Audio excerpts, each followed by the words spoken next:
Mas 2 Reis, irmãos, capítulo 15, ele é um capítulo assim tão difícil de ler, né? Porque, na verdade, ele tem 2 reis de Judá e ele tem 5 reis de Israel. Quem é que ainda não aprendeu por que que tem reinado de Judá e reinado de Israel? Tem alguém daqui que não aprendeu isso? Por que que tem reis de Judá e reis de Israel? Já foi falado aqui várias vezes, né? Você sabe que depois da morte de Salomão, né, o filho de Salomão, Roboão, ele não começou bem. Aliás, ele começou muito mal.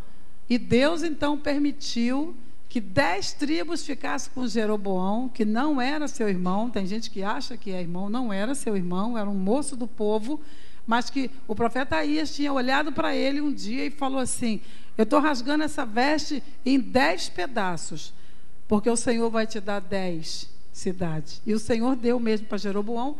Só que quando você vê, Jeroboão começou, e Judá, né, e Jerusalém eram as 2 tribos, e Jerusalém era o lugar de adoração ao Senhor, tinha o templo. E esse povo todo, das 10 tribos de Israel, mais as 2 tribos de Judá, subiam para ir a Jerusalém. Então Jeroboão resolveu, né, falar: não, eu vou fazer um santuário aqui em Samaria, em Israel, na capital, né? Então ninguém mais precisa ir a Jerusalém. Só que o santuário dele era para ídolos. Qualquer ídolo que se apresentasse, que alguém que se casasse com isso, com aquilo e trouxesse, aqueles ídolos começaram a fazer parte, né, do povo de Israel. E não é muito difícil, não, porque você vê que Moisés estava no monte falando com Deus, e o povo aqui embaixo queria o quê? Vamos fazer um bezerro. Não tem Moisés para falar desse Deus, vamos fazer um bezerro. Então, é tão fácil substituir Deus, irmãos. E é isso que esse capítulo fala. É muito fácil substituir Deus. E eu não quero ficar só na história, só na parte histórica. Eu queria muito que essa palavra mexesse conosco, porque a gente também substitui Deus em muitas áreas da nossa vida. Aliás, tem área que a gente prefere que Ele não entre. A gente prefere nós mesmos resolvermos. Isso parece assim, mas se a gente for tomando conta da nossa vida... Ontem, por exemplo, eu conversava com um casal que estava com muita dificuldade, muita. E eu dizia: irmã, se você se calar, Deus vai tomar conta da situação. Eu não aguento, eu saio na frente de Deus mesmo e faço e aconteça. Substitui Deus ou não substitui? Substitui, irmãos. Porque você acha que falando, que não adianta. Quando é Deus que vai tocar no coração, é Deus que vai tocar no coração. Amém? Então isso é só uma das formas que a gente tem de substituir. Deixa, ele não vai fazer não, quem vai fazer sou eu. Já esperei muito. E assim vai. Mas o capítulo fala do reinado de Azarias, rei de Judá. Começa com ele, né? No ano 27 de Jeroboão, quer dizer, já tinha se passado 27 anos, começou a reinar Azarias. E olha o versículo seguinte, que diz quantos anos ele tinha. Quantos anos? 16 anos de idade, quando se tornou rei. E reinou quantos anos? 52 anos. Azarias, Uzias, né? Azarias reinou 52, eu acho que Uzias reinou 52, mas quem reinou mais mesmo foi Manassés, em Israel. 55 anos.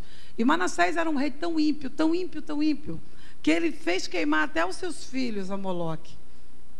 Não sei se você já viu algumas estátuas de Moloque, eu quero que você depois vá para a internet e veja isso. Moloque era um deus muito grande, podia ser de madeira ou podia ser de metal. E esse deus de madeira, ele era um deus assim grandão, e essa época de Manassés, enchiam esse Deus de bebês. As pessoas davam seus bebês para serem sacrificados, porque eles acreditavam que a colheita ia melhorar, eles acreditavam em tanta coisa. E enchiam aquele Deus de madeira chamado Moloque, e depois botavam fogo. Todas as crianças morriam. Imagina Deus vendo uma coisa dessa. Se a gente olhando a televisão ontem, aquele menininho, né, em choque ainda, alguém perguntando: o que você tem? Estou com fome. Você quer morrer. Você quer morrer, ver uma coisa dessa. Agora você imagina crianças sendo mortas dentro de um deles. Manassés foi rei de Israel e foi assim, reinou 55 anos. Ele era tão ruim que quando ele morreu fizeram uma festa. E se eu estivesse lá, eu festejava também. De tão ruim que ele era. Mas o que a gente está vendo nesse capítulo aqui, irmãos, não é muito difícil do que a gente está vivendo, não. Hoje no Brasil, não. Eu estava ali olhando, não era eu hoje a dar a palavra, para falar a verdade, eu não sei quem era. Né? Não me falaram. Era quem? Então não deve ter conseguido chegar, porque está chovendo por essas bandas aí. E não era eu. Mas eu falei, Senhor, isso aqui está parecendo com esses reinados hoje. Está parecendo com o Brasil. Cada um que levanta, irmãos, é pior do que o outro. É verdade, irmãos? Cada um que levanta é pior do que os outros. E o Azarias, né, que levantou aqui, ele tinha 16 anos quando começou a reinar, no versículo 2. A mãe dele era Jecolias, era de Jerusalém. Se ela era de Jerusalém, já é uma pessoa mais voltada também para o culto, né, para o templo, porque Jerusalém era muito conhecida e muito abençoada por causa do templo. E aí ele começou, olha o que versículo 3, ele fez o quê? Ele fez o que era reto aos olhos do Senhor, não é? E ele fez o que era reto, aqui diz que ele fez o que o Senhor aprova, tal como seu pai Amazias. Mas olha o versículo de número 4. Os altos não foram tirados, porque o povo ainda sacrificava e queimava incenso nos altos. Então, fez o que era bom, mas não fez muito, não foi até o final da reforma. Nós tivemos um rei que ele foi até o final da reforma. Não estou lembrado do nome dele agora. Foi Ezequias. Foi até o final, depois que se achou o livro da lei, e eles leram no livro da lei o que o Senhor queria, eles fizeram uma reforma. Aí sim, irmão, aí queimou tudo, aí acabou com tudo. Até aquela serpente que se levantou no deserto, que aquilo acabou virando um deus, colocaram até um nome nela, chamado Neustã. Até aquela serpente ele queimou, porque até ali, aqui onde estava Azarias, a serpente estava de pé. Entendeu? A serpente estava de pé. Então, havia coisas que eles não tiravam. Havia coisas que continuavam, os altares idólatras não foram derrubados, o povo continuava a oferecer sacrifício e a queimar incenso neles. E esse era o rei bom. Esse era o rei que fez o que o Senhor aprova. O que é fazer o que o Senhor aprova? Ele ia ao culto, ele incentivava o culto, ele incentivava o censo dos profetas, dos levitas, ele animava o sacerdócio, entendeu? Ele devia ajudar, ele devia participar. Então, faz o que o Senhor aprova, mas não faz tudo. E eu queria trazer essa palavra para mim essa noite. Não sei se você quer essa palavra também, né? Mas se a gente vai fazer o que o Senhor aprova, vamos fazer tudo o que o Senhor quer. Mas, irmã Beth, é muito difícil, mas não precisa correr. Não precisa fazer tudo de uma vez. A Bíblia diz lá em Efésios capítulo 4, que o Senhor chamou homens, né, e deu cargos a eles, para que eles nos levassem, né, à presença de Deus, nos levassem ao aperfeiçoamento. E ele fala que, até quando é? Ele fala, até a estatura de varão perfeito. Essa palavra até me diz um quê? Me diz o quê? É um progresso. É uma continuidade, não é? Não é já, até não é já. Não é, Gessé? Até quer dizer, eu posso fazer um pouquinho hoje, um pouquinho amanhã, um pouquinho depois, só que a gente tem que se adiantar, porque Jesus está voltando, amém, irmãos? Jesus está voltando. Então, na verdade, eu quero trazer isso para a minha vida. Eu fiquei lendo essa palavra ali rapidamente, falando, meu Deus do céu. Sabe, a gente faz muitas coisas boas, mas tem outras que a gente deixa de fazer. Não adoramos ídolos, não temos estátuas em casa, né? Mas eu, Beth, sei muito bem o que eu preciso melhorar. Você sabe, querido? A gente sabe. A gente tem plena consciência do que a gente precisa melhorar. Então não adianta passar pela parte histórica disso aqui, irmãos, e a gente não pegar essa palavra e não trazer para a nossa vida. Em que é que eu preciso melhorar? Em que área eu preciso melhorar? E é muito bom a gente reconhecer isso, porque reconhecendo fica mais fácil o Espírito Santo trabalhar, não é verdade? Quem tem problema na área de palavrão tem que falar: Senhor, me ajuda, porque tem crente que fala muito palavrão, só Jesus na causa, é só se irritar. Tem crente que quer bater logo no outro. Tem uma irmã lá em Nova Holanda que ela adora bater. É braba que só. E um dia ela estava zangada comigo, ela falou assim: eu já bati no outro pastor, não custa bater no outro. Eu falei: você bateu no pastor? Eu bati, o presbítero entrou, bati nele também. Coisas de Nova Holanda. Coisas de Nova Holanda. Eu falei: então vou te chamar para ser minha segurança, porque ninguém vai bater em mim. Mas uma pessoa queridíssima, mas irmão, muito estourada. Esses somos nós. Esses somos nós. A gente olha para nós mesmos, a gente fala: poxa, como eu preciso mudar nessa área. Eu tenho muitas áreas, então eu fico olhando para ele aqui. Esse menino começou com 16 anos, ele reinou 52 anos. E depois, né, ele foi ferido com lepra até o dia da sua morte. No Velho Testamento, irmão, se alguém era estéril, já se achava que o Senhor que fechou a madre. Tudo o Senhor que fez, o Senhor que fez, tanto coisa ruim como coisa boa. E essa é a palavra do Velho Testamento. O Senhor feriu o rei com lepra. A gente não sabe se feriu mesmo, mas a verdade é que ele teve lepra e até o dia da sua morte ele teve que morar numa casa separada. E um filho dele tomava conta do palácio e governava o povo até que ele morreu. Depois que ele morreu, né, a gente vai ver lá no capítulo, no versículo 32, que é o filho dele, Jotão, que reina. Estou falando de Judá, então quero terminar Judá para a gente falar em Israel. E o filho dele que reina aqui. O filho dele reina no 32, ele tinha 25 anos de idade. Bota o 33 para mim. Ele tinha 25 anos de idade quando ele reinou. E ele reinou quanto em Jerusalém, irmãos? 16 anos. O nome da mãe dele era Jerusa, filha de Zadok. Agora o versículo 34. O que era reto aos olhos do Senhor, conforme tudo quanto fizera seu pai Uzias. E o 35?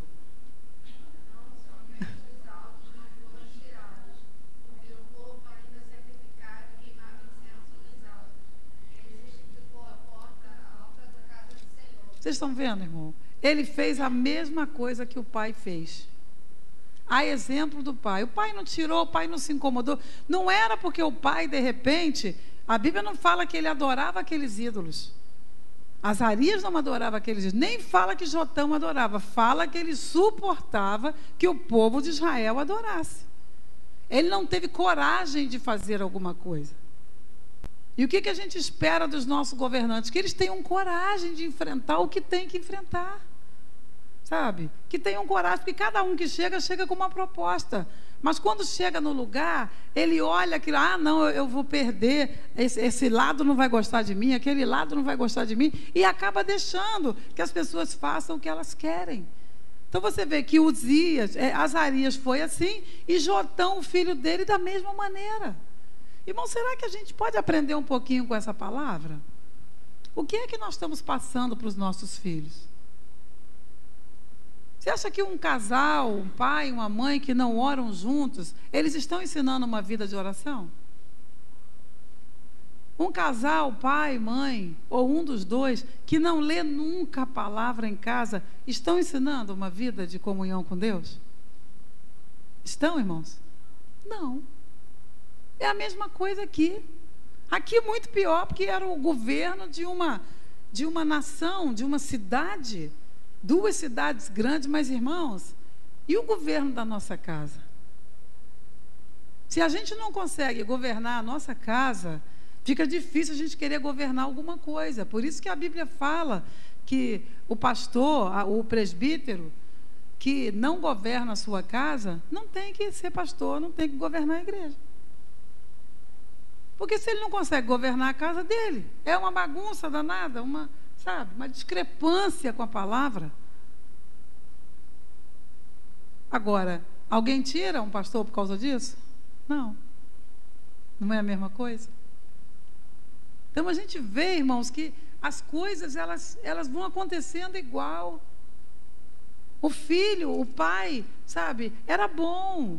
Deus se agradava dele na maior parte das coisas, mas ele não teve coragem de fazer uma mudança. e Jerusalém e Judá. E olha que era fácil, em Jerusalém e Judá não era difícil, não. Jerusalém e Judá adoravam o Senhor.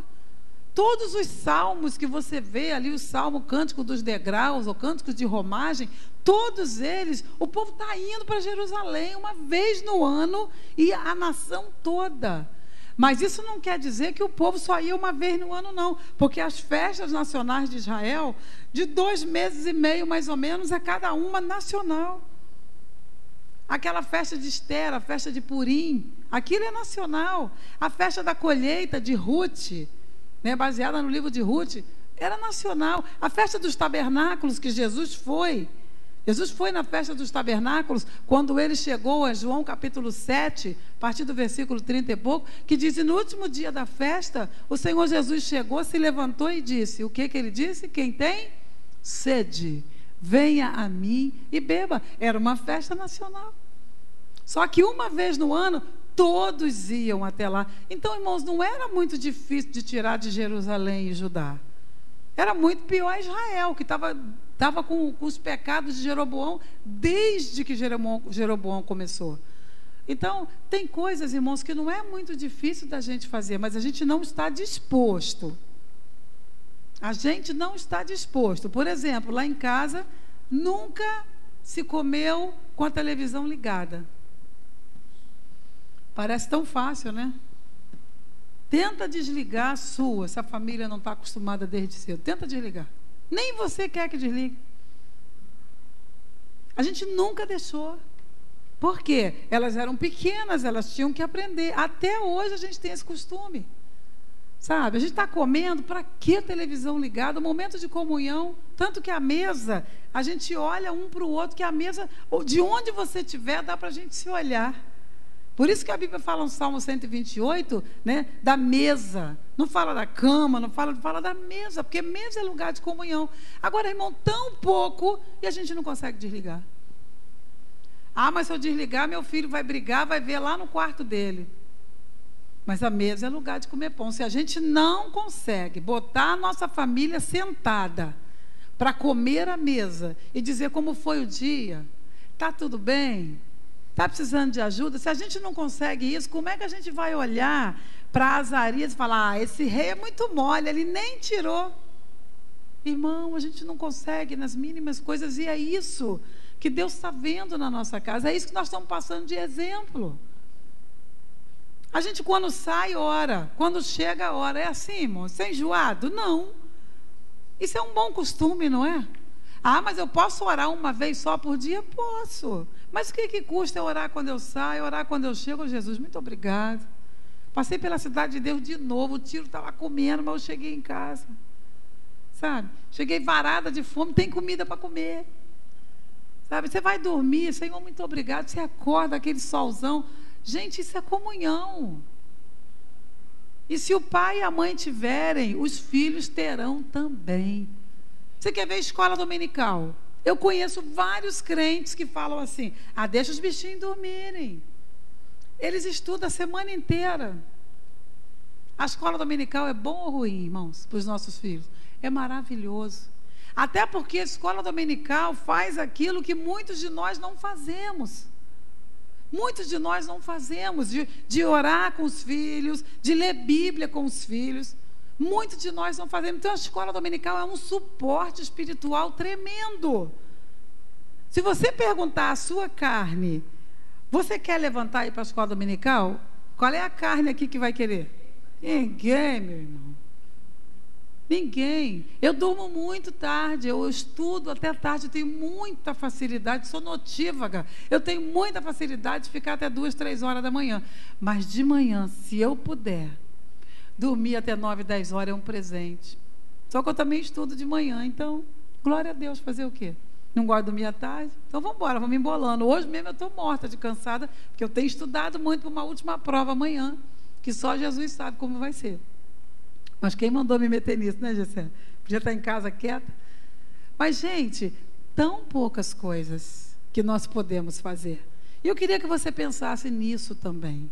O que é que você pode mudar na sua casa? No seu governo? Nunca será com aquele repente de agressividade. Nunca será. Se os filhos já cresceram de 3 anos para cima, você já vai ter que ter jogo de cintura. Eu gosto muito, sempre gostei muito, irmãos, de aliança, de troca, de conserto, entendeu? Vamos fazer isso, porque aí a gente faz aquilo. Porque sem recompensa ninguém quer fazer nada. Isso daí já é um... Eu estou estudando isso, que Deus me livre. Sem recompensa, sem consequência, ninguém... Mas a gente pode dar consequência boa e a gente mudar algumas coisas na nossa casa, irmãos. Começar a orar de verdade. Irmã Beth, eu não gosto de orar de joelho, que eu durmo. Ora em pé, ninguém dorme em pé. Sabe? Se eu ler Bíblia, eu durmo. Ler Bíblia também em pé. Entendeu? Porque nós precisamos, irmãos, governar a nossa casa. Nós precisamos governar a nossa família espiritualmente, irmão. Satanás, a Bíblia diz que ele anda em derredor como um leão, buscando a quem possa tragar. E a gente dá moleza. Imagina o tanto que os anjos não estão trabalhando a nosso favor. Porque a gente não está governando a nossa casa. Olha só, esses aqui tinham que governar 2 cidades. Nós só temos que governar uma casa. E quer saber de uma coisa? A adolescência vai ser muito melhor. A juventude vai ser muito melhor. Mesmo aqueles períodos de luta, de mudança que a gente passa, eu também passei. Tá? Mas a ligação que a gente tem, o amor que a gente tem, a obra, o Senhor e Deus trabalhando na nossa vida, a gente vai passar mais adiante em vitória. Amém, irmãos? Vamos chegar no próximo período muito melhor. Então, esses 2 aqui, né, que eu aprendi com eles essa noite, foi isso, que são os 2 de Judá. Agora, olhando para os de Israel, irmãos, de Israel não tem nem que falar, só Jesus na causa. O reinado de Zacarias, rei de Israel, que é a partir do versículo 8, 15, 8, bota para mim, meu amor, por favor. Olha só para esse rapaz aqui. Enquanto Azarias está reinando 52 anos em Judá, olha Israel, irmãos. Olha a bagunça que estava em Israel. Por isso que o que começa errado, irmãos, para dar certo, Deus tem que entrar no negócio, amém? Deus tem que entrar mesmo. Não vou dizer que não dá certo, não, porque o carpinteiro de Nazaré dá jeito em tudo que ele quiser dar, amém? Mas a pessoa tem que deixar. E o reino de Israel, depois que ele ficou com aqueles pecados lá de Jeroboão e ficou em Samaria, ele foi embora, porque daqui a pouco, nós estamos no capítulo 15, no capítulo 17 já é Oséias, o último rei de Israel, e já vão para o cativeiro. E você sabe, se você lê a Bíblia, se você já estudou conosco aqui na igreja, você sabe que depois que foi para o cativeiro, o que aconteceu? Nunca mais aquelas 10 tribos puderam se juntar puras novamente. Por isso que vieram os samaritanos, irmãos. Depois do capítulo 17, quando o povo vai para o cativeiro, no ano 722, então, o que esse rei que levou eles para o cativeiro fazia? Ele simplesmente colocava um monte de mulheres para casarem com eles. Ele fazia os povos se misturarem, para que não tivesse mais nenhuma raça pura. E foi assim que as 10 tribos de Israel se misturaram de uma tal maneira, que quando elas quiseram voltar, quando Neemias e Esdras falam assim, vocês não têm tempo e nem parte nem sorte nessa herança, é porque eles já não eram mais puros. Eles tinham casado com 1000 mulheres, cada uma de uma tribo, cada uma de um lugar. Não era mais o povo de Deus que saiu do Egito. Quem ficou foi Judá e Jerusalém. As 2 tribos. Então você vê que está tão pertinho aqui. Mas olha bem esse rei aí, esse rei Zacarias, né? Ele reinou quanto tempo, irmão? 6 meses. Olha como é que Israel estava atribulado. 6 meses. Veio alguém e matou ele. Aí agora o próximo, Salum, filho de Jabes, versículo 13. Ele veio, começou a reinar, nem era filho de Zacarias, não. Ó, quando você vê um nome na Bíblia, não pensa que é o mesmo Zacarias profeta. Tem gente que pensa que aquele Lázaro, que está à beira que o rico fala, olha, Lázaro está ali. Gente, é outro Lázaro, não é o Lázaro que Jesus ressuscitou. A gente vê um nome e vai associando. Mesma coisa Zacarias. Teve Zacarias em Judá também e foi muito bom. Tá? Então, esse Zacarias aqui, esses nomes eram muito comuns. Aí o Zacarias morreu, veio um Salum, filho de Jabes, né, que era da família de Jeú. E aí esse veio, olha para isso, gente, olha o versículo de número 14. Aí veio Menahem, você botou o 14 para mim? Botou. Menahem, filho de Gade, subiu de Tisa, veio a Samaria, feriu a Salum, filho de Jabe, Samaria, o matou e reinou no seu lugar. Quanto tempo ele ficou como rei, irmãos? Olha só, o versículo 13. Ele reinou 1 mês em Samaria. Você pode imaginar como é que não estava aquilo? Um durou 6 meses e morreu, o outro durou 1 mês. E morreu. Aí veio o outro depois, não, a partir do versículo 17, né? Ele reinou 10 anos. Esse reinou 10 anos. O reinado de Pecaías, rei de Israel, no versículo 23, ele reinou 2 anos. E o reinado de Peca, rei de Israel, ele reinou 20 anos. Então foi somando isso daí e deu os 52 anos que estava Azarias. Agora veja uma coisa, irmãos, o que me chama a atenção, e eu quero muito terminar com essa palavra sobre esses reis, não dizendo que eles fizeram de ruim, porque eram ruins mesmo, porque não tinham o Senhor, né? Mas engraçado que durante todo esse tempo que Israel estava desviado do Senhor, as 10 tribos que nós estamos falando agora, Deus levantava profetas. Deus levantava profetas. Israel teve profeta Elias. Israel teve profeta Eliseu. Que até a história de Eliseu está no anterior. Israel, irmão, Deus levantou Miqueias. Miqueias era de Judá. Deus levantou Amós. Amós era de Judá. Mas Deus falou com Amós. E é interessante que a Bíblia fala assim, Deus sempre reclamando, quando você vê Deus reclamando e fala assim, eu mandei os meus profetas chorando e madrugando. Quem já viu isso? Madrugando e chorando. Deus fala isso, eu mandei os meus profetas. Você fala, mas meu Deus, que povo ruim. E Deus não se movia. Deus se moveu muito, porque Deus é misericordioso. Então Deus pega Amós. Amós está lá na cidadezinha dele, em Tecoa. E ele era de Judá. E Deus fala com ele, levanta e vai lá em Samaria. Você vai levantar e vai lá em Samaria. Já estava nesse final. Vai levantar e vai lá em Samaria e vai dizer para eles que eu vou trazer cativeiro. Vai dizer para eles que eu vou entrar com providência naquela rebeldia deles. E Amós foi. E quando ele chegou lá em Samaria, lá no altar de Betel, que ele se levantou, o sacerdote falou para ele, está fazendo o que aqui? Tu nem é daqui. Ninguém respeitava profeta de Deus. Estava totalmente bagunçado isso. E ele disse, vai embora, você nem é profeta daqui. Eu acho que tu nem é profeta, porque Amós era do campo. Imagina Amós como um roceiro falando. Uma pessoa que vem do interior não fala engraçado?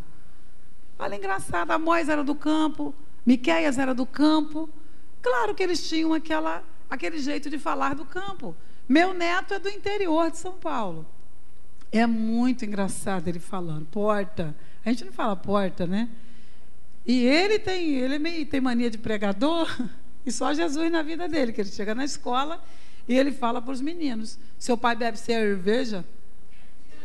Aí o menino fala, bebe, então vai para o inferno. Eu falo, meu Deus do céu. Mas esses profetas eram assim, entendeu? E foi aquela declaração linda de Amós, quando ele diz, eu não era profeta, eu não era filho de profeta, mas eu era colhedor de sicômoros, mas o Senhor me chamou e mandou eu falar aqui. Irmãos, que Deus possa nos levantar, irmãos. Que Deus possa nos levantar com coragem na sua obra. Que Deus possa nos levantar com coragem para fazer diferença. Como crentes, irmão. A gente como crente, às vezes, é muito, sei lá, discrimina muito as pessoas. E a discriminação só enfraquece o evangelho. Hoje eu estava entregando um trabalho com 3 meninas. A filha ficou doente, ela não foi. A gente teve um pouquinho de trabalho. E conversando com a professora, uma das meninas, que eu gosto tanto dela, não sabia que ela era de outra religião. E ela falou assim, poxa, eu gosto tanto desse grupo, mas eu já fui de outro grupo que não me quiseram porque eu sou dessa religião. E essa pessoa era evangélica. Aí eu olhei para ela e falei, pois eu sou evangélica e gosto muito de você. Acho você inteligente, acho você muito decidida. E dei um abraço nela. Falei, eu estou te dando um abraço por mim e pela outra que não deu. Irmão crente, se a gente não passar amor, não tem mais nada para passar. Como que eu vou entrar, irmão, se não for com o amor de Deus na minha vida? Sabe? Nós somos chamados hoje para isso. Esses 5 reis aqui, 5 reis ruins num capítulo, 2 bons, mas que não fizeram grandes coisas, pelo menos no tocante ao governo. De repente fizeram com a casa deles, porque o filho também não agiu. O filho agiu como pai, só não foi até o fim como o pai deveria ter ido. Mas veja bem, Deus levantou Amós, Deus levantou Miqueias. Você lê o livro de Miqueias, Deus está reclamando de uma maneira maravilhosa, mesmo para ajudar. Sabe? O povo fica irritado e fala para Miqueias, o que ele quer? O que a gente vai dar para Deus? Ele quer 1000 ribeiros de azeite? Ele quer não sei quantos sacrifícios, irritados, como se Deus precisasse disso. Isso tudo fazia parte da adoração e da manutenção do culto do Senhor. E eles irritados ali. E Miqueias disse, Deus já te declarou o que Ele quer de vocês. Deus quer que vocês andem em justiça. Deus quer que vocês amem o Senhor. Deus quer que vocês andem humildemente. Humildemente cuidem dos próximos. Olha só o que Deus quer. É pouca coisa, irmãos. Não é muita coisa. Deus não exige da gente mais do que a gente pode dar. E eu quero muito que essa palavra que veio ao meu coração tão rápido, sabe, possa movimentar um pouco com a nossa vida. Porque não adianta a gente vir num culto como esse e não mudar. Não adianta, irmãos, a gente estar ouvindo palavra e não mudar. Você vê que Moisés foi o maior profeta, tanto que ele profetiza a respeito de Jesus. Ele fala, Deus vai levantar um profeta igual a mim. Claro que ele não estava se vangloriando. Vai levantar um profeta igual a mim, que vai conduzir vocês, que vai fazer, sabe? E Deus levantou mesmo. Agora, você vê que o povo obedecia a Moisés. Que tribulação que aquele Moisés passou. Eu amo ouvir as brigas dele com Deus. É o teu povo, não o meu não, é o teu. Porque que dificuldade de trabalhar. Mas, irmãos, a gente precisa mudar. Precisa acontecer alguma coisa na nossa vida. Eu já mudei bastante. Mas parece que quanto mais eu mudo, eu olho para mim e falo, ainda está faltando alguma coisa. Você é assim também? Está faltando alguma coisa na comunhão, está faltando alguma coisa na minha forma de orar, na minha forma de ler a Bíblia, está faltando alguma coisa. E Deus tem sido assim, muito bom na nossa vida, muito bom. Às vezes a gente prega, ensina, os irmãos pensam assim, eles devem ser muito crentes. Não somos não, irmão, está faltando alguma coisa. Mas Deus é tão misericordioso. E a Bíblia diz que os dons dele são sem arrependimento. Que Ele usa vaso quebrado, amém? Ele usa vaso trincado e se Ele quiser, Ele coloca na mesa do oleiro e faz novamente. E pode doer bastante, mas a gente sai um vaso novo para a glória de Deus. Então a gente vê que Oséias também, que você conhece, já vou fechar a Bíblia, Oséias também profetizou para Israel. Quem é que lembra o que Oséias falou? Oséias 4:6, que foi que ele falou? O meu povo está sendo destruído por quê? Porque falta conhecimento. Agora, irmão, o povo de Deus sendo destruído porque falta conhecimento de Deus. Como é que pode? Mas está falando para Israel. Israel não cultuava mais, Israel só ia para os altos de Samaria. Não está falando para Judá, que era o outro reinado. E outra vez ele falou em Oséias, capítulo 6, versículo 3, conheçamos e prossigamos em conhecer ao Senhor. Olha, é uma crescente. Ninguém já cresceu tanto que não pode crescer mais. Ninguém é tão santo que não pode santificar mais.